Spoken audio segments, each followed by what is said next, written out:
Hello, I'm Riverside County Sheriff Chad Bianco, and welcome to another episode of the RSO Roundup. Today we have a great show, hopefully. We have a special guest with us, Deputy Matt Allert from our K9 team / part of our SEB Special Enforcement Bureau. And Matt, you brought a special guest with you today. Yeah, good morning, sir. How are you? This is Grady. Grady's a sheriff's service dog, and he's 11 years old, and he's been working with me for the last 8 years. 8 years. Yeah. Very nice. So you're obviously assigned to the K9 program. How long have you been there? I've been assigned there since 2010, and then the centralization took place in about 2019. And most recently, for the past year and a half, I've been assigned to the SWAT team, SEB, more specifically the Green Squad. Very good. So that leads into a whole bunch of other questions and not necessarily topics, but lines of information that we can get out today. This is really, when we do the podcast, we want people learning about the department. We want people learning about what we do, the different divisions, the bureaus, but certainly the people too. So how long have you been with us? How long have you been with the Sheriff's Department? I joined the Sheriff's Department in 2005 as a correctional deputy. During that time, I was in the Marine Corps Reserve.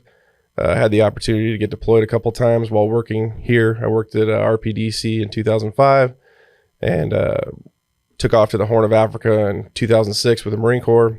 Did a couple anti-piracy missions there. Came back, became a sworn deputy in about 2007.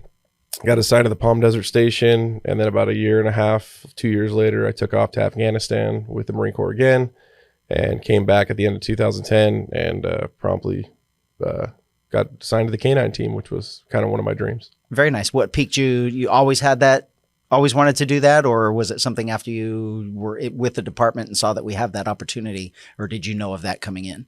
Oh, I knew of it coming in. My cousin was actually Mark Kemp, who's one of our deputies that was killed in line of duty a long time ago. He was a K9 handler, so I kind of always wanted to follow that pathway ever since I was a little kid. Very nice. So been with us for quite a long time, moved on into what was back then a different K9 team. It was it was run a different way. It was, we did things quite a bit different back then. Yeah, back then our K9s were assigned to the stations. So the station would have control over the K9, would fall underneath a different chain of command. And there was kind of like a centralized unit that would deal with some of the training and stuff, but we would have to fall under two different chains of command, which made it a little difficult being a deputy following two different directions all the time, which was definitely got squared away in 2019, which was cool. Right. That was one of the things that we had ideas of fixing and making things better. You know, even throughout the years, we always had good ideas. We thought we had good ideas of how to make things better, but sometimes it fell on deaf ears. But when you get put in a different circumstance, I guess you can make things happen and make things change. One of the things that I skipped over, I don't want you don't have to get too personal, but I like throwing this out there. Outside of work, family.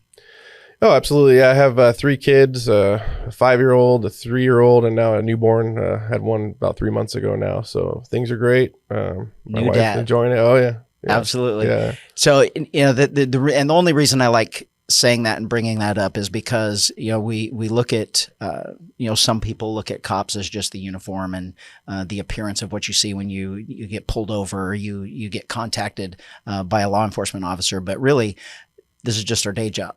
Our real job is being dads and husbands and the home life that everybody else is. We're no different than everybody else. We just come to work and do this for a living. Yeah, I absolutely agree. I mean, it's juggling kids and a wife and family, and then this guy at home, he comes home with me every day. So it gets interesting around the house, but it's good. It's so good to that be busy. leads into something else, because I've been asked that numerous times by people about what happens to the dogs when you guys go home. And the reality is, it's your dog, and it's part of you, and it goes home with you. Oh yeah, I've had a partner with me for the last 11 years now, and it's you get attached to them. You got to send them out to do things and find dangerous people, and it gets a little bit taxing sometimes. But thank God he's come home every night and he's doing good. So yeah, and he comes home and he's just a part of the family and playing with the kids and he is. Yeah, I mean, some of them have different personalities, just like people have different personalities. But he's got a really good temperament, and my kids hug on him and pull on his ears and all that kind of stuff, and he seems to tolerate it pretty well. So no problems yet. Very nice. And so what kind of dog is he? He is a Dutch Shepherd. He's from Holland, and I've had him for the past about 8 years now. He takes commands in Dutch. I get asked all the time if I speak Dutch. No, I don't speak Dutch. I know about 10 to 15 commands in Dutch, which he takes quite rapidly. And then over the years, obviously being an English speaker, I speak to my family in English. I'll end up speaking to him in English, and he picks up English commands as well. So it's more the body language and the way that you talk to him is more than the actual word or the language. So, I mean, we talk about, you mentioned that he's with you all the time, and, you know, it's really a constant companion. So he really does know everything that you're thinking. We all know that dogs are smart animals, but I like when I see you with your dogs and you guys are walking around or you're doing something, the dog is constantly looking at you. So I mean, if he wasn't picking up on your body language, he'd just be listening, and then whatever you told him to do, he'd do. But these dogs, when you're there, he's constantly looking at you for direction, or is it okay if I do this? Or, you know, so it's the body language is just as important as the verbal. Right. And I mean, really, you guys are almost the same thing. That's a lot of time you spend together. Yeah. And it starts off really slow. And over the years, as you go on with the same dog, you find you doing things that I'm waiting for him to intuitively do, and he does in reverse. I mean, he does something right now where if I have him sit down next to my side and we're on a call or something, he'll put his right foot on my left foot, so that he doesn't have to pay attention to me as much. So if I start to move, he already knows. He can look and scan the area, but he'll know exactly when I move. So they definitely pick up on cues that we do every day. And for instance, with him, if the car's in drive, he will not sit down. He's just running around. And then if I'll put the car in park, he'll and maybe after a couple minutes he'll lay down. And then as soon as I put my foot on the brake, he's right back up again. So they pick up on stuff that wouldn't normally. So it's kind of interesting how in tune they are with you. Yeah. So we have, within the department, we have different dogs. We have bite dogs, we have scent dogs, we have, you know, a bomb dog, or, you know, things like that. But he is obviously he is a bite dog. Correct. I'm probably screwing that up and saying no. We use the term apprehension. So he's like an apprehension dog or patrol dog. He's dual purpose, so he can do narcotics. A lot of our patrol dogs are dual purpose. So you usually want to train one discipline and patrol. So for instance, he's a narcotics dog. I wouldn't train patrol, narcotics, and explosives. I want to know what he's alerting on. If he's alerting on narcotics, I want to know that. If he's alerting on, I don't want him to confuse the two scents as far as explosives for obvious reasons, danger. So we have dogs that patrol dogs that are cross-trained in narcotics. We have patrol dogs that are cross-trained specifically for guns. We have patrol dogs that are cross-trained for explosives. So that kind of thing. And along with bloodhounds, narcotic-specific dogs that run some of the interdiction on the freeway. It's quite a diverse team of dogs, along with bloodhounds as well. How many do we have? Right now, we lost a couple people due to promotions and attrition. I think right now we're at 16 patrol dogs, 3 bloodhounds, and I want to say 4 narcotics dogs, and 4 explosives dogs as well. Don't quote me on those numbers. I might be a little bit off, but it's close. Just giving the people an idea of the amount of dogs we have. We're a huge county, huge department. And you say, I mean, that may sound to a regular person like, oh my gosh, you've got that many dogs, but this is a huge county, and you're not all in the same place at the same time. You guys are spread out. And talking about, mentioning it's a patrol dog. So the idea of a patrol dog is you're out basically as a backup or as an added tool for deputies. Absolutely. Our fundamental function is to assist patrol. That's what we're there for. That's what these dogs do. These dogs are trained to find things in people, and they make the life of a patrol deputy and my life much easier.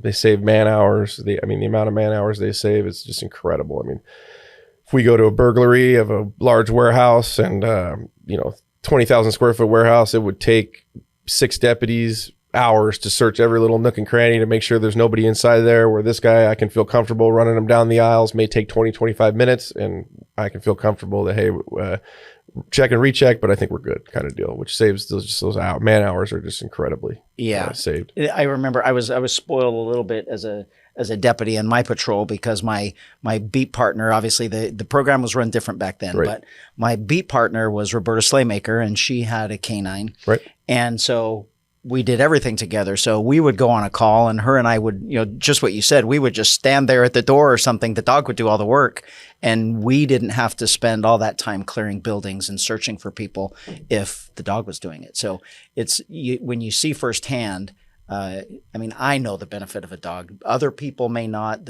People that are listening or people that are watching, they just see the dogs, and they may think that they just go bite people, but that really isn't the sole purpose of the dog. The dog is to help us safely do missions or find people or whatever the case may be. Calm situations in some instances. The bite is kind of secondary, honestly. We don't actually do a lot of that, believe it or not. For as much as these dogs get used, the bite ratio is just minuscule.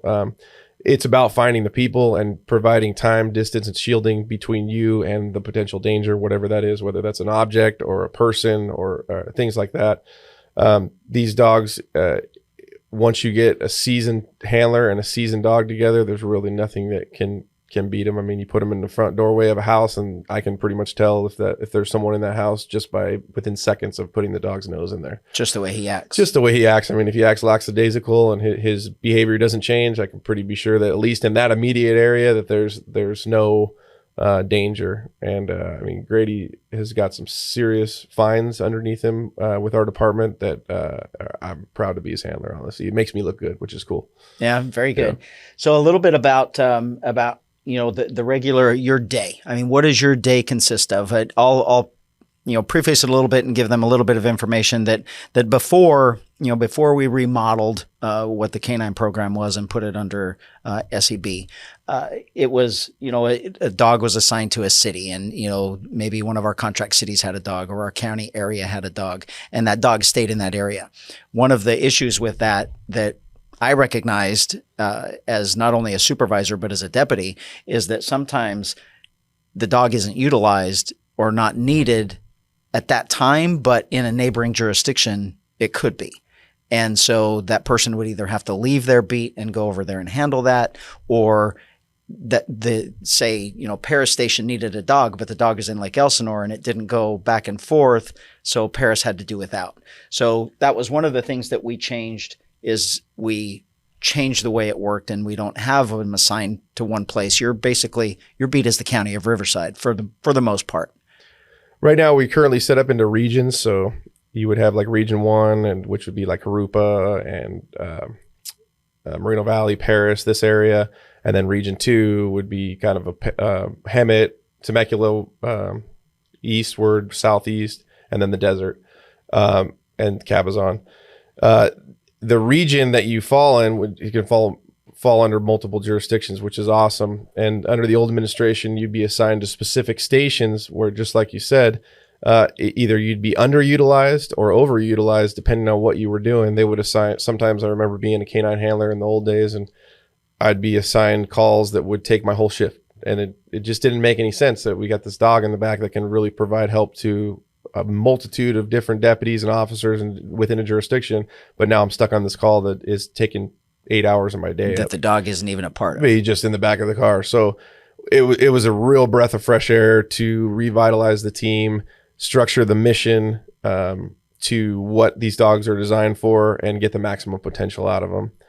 As far as like a day-to-day right now, I'm specifically assigned to SEB or EST, which is our SWAT team. And I kind of follow my guys around, and we go to high risk, critical incidents, and I use the dog to their advantage. That me more specifically. Prior to that, a typical patrol dog handler will just exactly what you said, go out and assist patrol. Just be in that zone, listen up for the calls that the dog could potentially be used on, be there to back up officers and deputies that need it, depending on what jurisdiction he's in. It's a busy life, and it's great. It makes the day go by fast, and it's what we all love doing. Yeah, I think in another episode we'll cover the whole SWAT thing, maybe a little bit with you, but by having them have a different mission, and then at the same time we were doing a different mission with the K9, it made sense to be together. And just because of the type of work and the type of responses that our SWAT team was now responding to, and their mission changed a little bit, it made it a natural part to have the canines with them. And so while you're still helping patrol, it's almost like you're just more proactive throughout the day rather than just sitting waiting to be called to go somewhere, because you're following those guys around that are being proactive, that makes you need a dog more often sometimes. And then you're still responding to calls for service where deputies are asking for the availability of a canine or the assistance. Right. And the relationship with all different components of the department has really, in my opinion, come together excellent. I mean, we see our canines are kind of like our first line of defense for SEB. They're kind of out there with patrol. Patrol will have issues with whatever call. Canines will arrive to assist, and then that canine has some experience training, tactical training, as well as the dog, and then they can make an evaluation on, hey, we need a couple SWAT guys to help do this search just to make it safer. And it's a great system. It works out excellently, and I just can't say enough about it. Very good. So training wise, you guys train a lot. You train a lot with the dogs and with each other. Correct. It takes, as soon as you become a dog handler, you definitely get your feet wet. You're going to get 6 weeks of just patrol training, 5 days a week, multiple hours a day, sometimes 10, 12, just depends on what you're doing, night searching, those kinds of things. Once you graduate from that academy, you're going to go to whatever discipline you're going to follow as far as narcotics or explosives or whatever detection work you're going to work. And this guy's asleep. As soon as you finish that, you get another 5 weeks. So you got about 11 weeks total. And then the real work starts of every day training your dog every day. It's constant work, just making sure that they are on top of their game. It takes them a while to get used to you. It takes you a while to get used to them and to understand what their behaviors are that would alert you to something different, whether it be the scent of a human, the scent of narcotics, drugs, whatever you're looking for. You got to learn their cues. I mean, some of them are different. He likes to, for narcotics, he'll sit and stare. Some dogs, their tail starts wagging. You just got to learn what the cue is. Yeah. And for people out there, I mean, people that see you, and I mean, I've seen you all at, at special events or fairs or school type situations, and the dogs love the attention. The dogs really do like people, doting on them and the attention, but they're not, they're still a tool, and it's not something like your house dog that you can just run up to and grab and start roughhousing. They do have limits that people do need to be careful. Definitely. It's a fine line. It just always ask the handler. I mean, he's very friendly. People always ask me, kids can pet him, but we have some other dogs that aren't as approachable. They have their own personalities, just like humans do, and some of them don't like being touched. Some of them do. I always joke. When I go to events, I mean, everybody gravitates right toward the dog, which is great. I'm just the guy that walks around with a dog, which is perfect. Like I'm fine with that, and kids love them. It's a great tool to. You can kind of reach some kids that normally would not be interested in law enforcement. When they see the dog, they get a whole different perspective. Yeah. Well, I appreciate you being here and giving us a little bit of information. That I'll make a shameless plug here, since you mentioned it right there, that kids like it and may get them introduced or the thought of wanting to do that in law enforcement. And we do have a lot of canines. We do have a lot of opportunity on our department for that. So for anyone out there that's thinking of joining into law enforcement, or even if you're not, this is a great opportunity. It's a great opportunity to be a deputy, to handle a dog, to use this part of law enforcement for everyone's benefit. So if you're interested, make sure you go to joinrsd.org and sign up. We'd be glad to have you. Absolutely. You're eventually, you're not going to be here. You're going to move on and in retirement eventually, I'm sure. Yeah. And so we do need people to move in and come in and take your place. And we have to have, it definitely takes someone with an interest and a desire to get into the program, because it's a full-time job. It's not just come to work and then you go home and do something else. Having one of these, they're a dog, and it's your partner and your friend, but it's still a tool, and having that tool is a full-time job for you. Absolutely. It definitely complicates things in life. When you want to go on vacation, you got to find somebody to watch them and all these kinds of things, but it's well worth it. Yeah, there's a lot of opportunity at this department for special assignments, including K9. So yeah, very good. Well, we're glad. Thank you for bringing him here. He did a great job here. I think you wore him out last night or something. Yeah. He was ready to just sit here and listen to us talk about him. So thanks for coming in, and thanks for taking the interest and wanting to do this for so long. And I know we ask a lot of you guys and of your family. So I appreciate you all that put forth that extra effort to make our county better. Appreciate it, thanks a sir. lot. Thank you. So thank you all for tuning in to this episode of the RSO Roundup, and we'll see you next time.